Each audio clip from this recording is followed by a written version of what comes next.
Bonjour à toutes et à tous, moi c'est Ed et bienvenue à Marseille.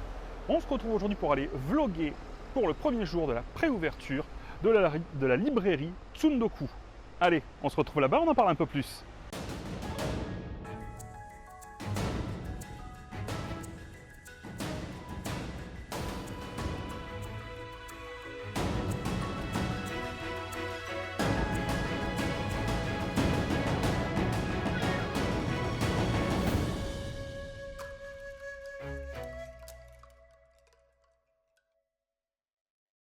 Et voici les premières images du lever de rideau, le premier lever de rideau pour ce lundi 18 août 2022.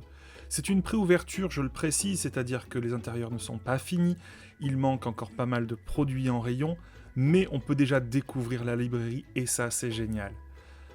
Les premières informations, c'est un magasin qui fait plus de 300 mètres carrés, qui est designé par Mathieu Bablet, qui est le créateur de Carbone et Silicium.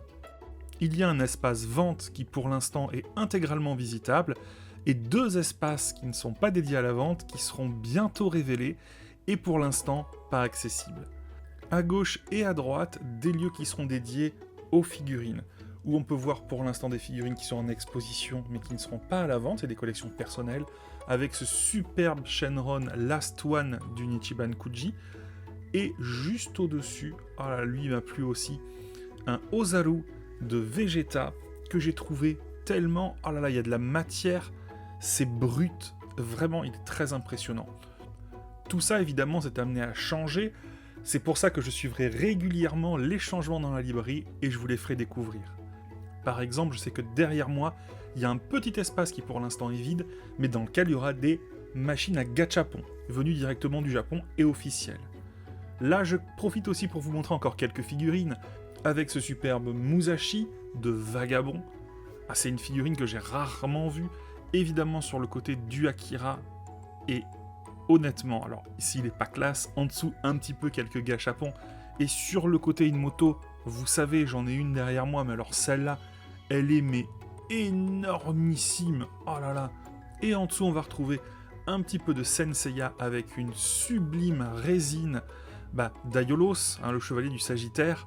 Je suis vraiment impatient que tout ça soit rempli de figurines à la vente. Là, on rentre dans la partie clairement manga, et sur le côté, j'étais obligé de vous montrer ce serre-livre de Berserk, il est vraiment magnifique.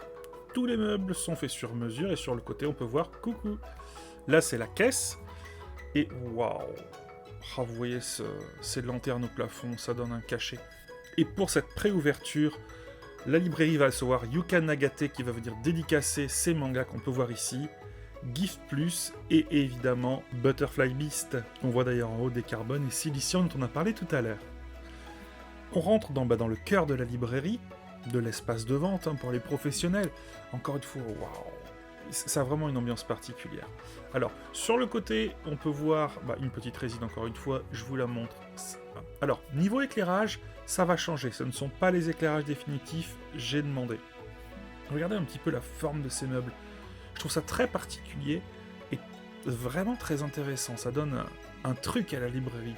Et évidemment, quand je dis truc, ça veut dire une âme, une spécificité.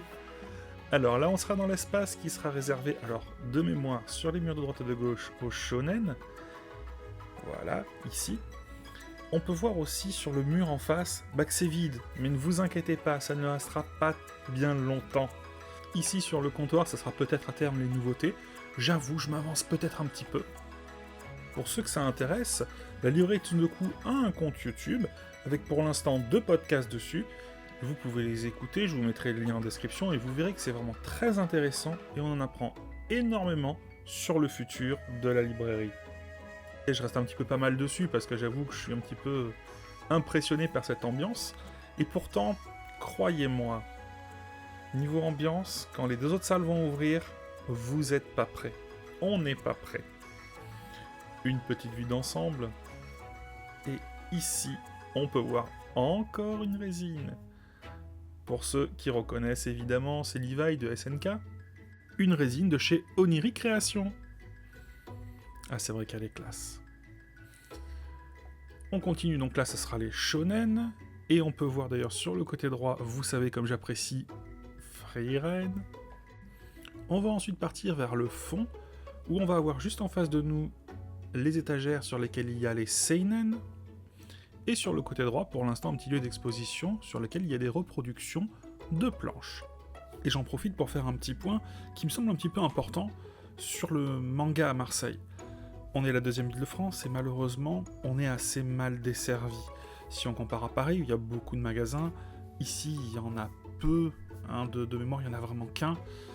Et avoir un nouvel acteur qui arrive avec des ambitions, avec un endroit intéressant, avec la passion, ça me semble être une très, très, très bonne chose. Chose importante, les gens qui arrivent et qui portent le projet, certains viennent de Paris, oui. Au final, ils ont fait un changement de vie énorme. Alors certains viennent du manga, d'autres non, mais honnêtement, je peux vous dire, pour m'être un petit peu penché de manière totalement amateur sur le projet, ça respire la passion. Et c'est à nous maintenant, nous peuple marseillais, de montrer notre soutien. Parce que comme toute entreprise qui débute, c'est jamais simple. Allez, reprenons la visite.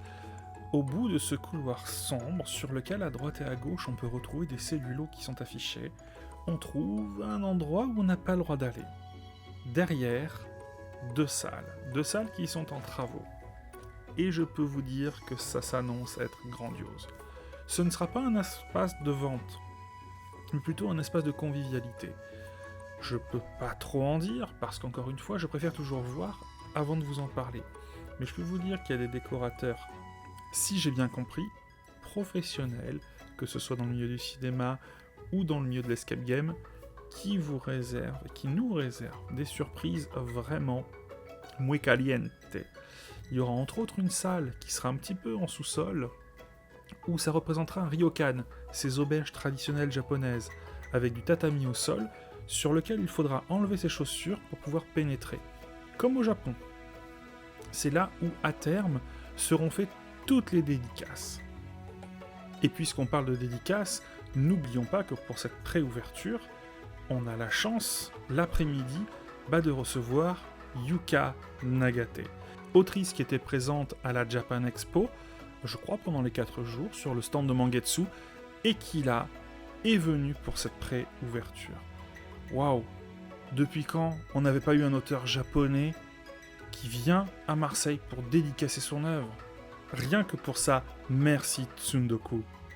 J'aime beaucoup le style de la caisse qui fait un petit peu comme ces échoppes asiatiques. C'est vraiment un endroit, encore une fois, avec une âme, on sent que c'est en train de se développer. Et l'après-midi est arrivé les premières figurines à vendre. Et ça, c'est top. Faudra que je me renseigne sur les prix parce que celles-là, elles peuvent m'intéresser. C'est Dragon Ball style, en mode à l'ancienne. Et ça, moi, ça me plaît beaucoup. Et est enfin arrivé le moment où l'autrice est arrivée, où elle a dédicacé pendant plus de 2 heures.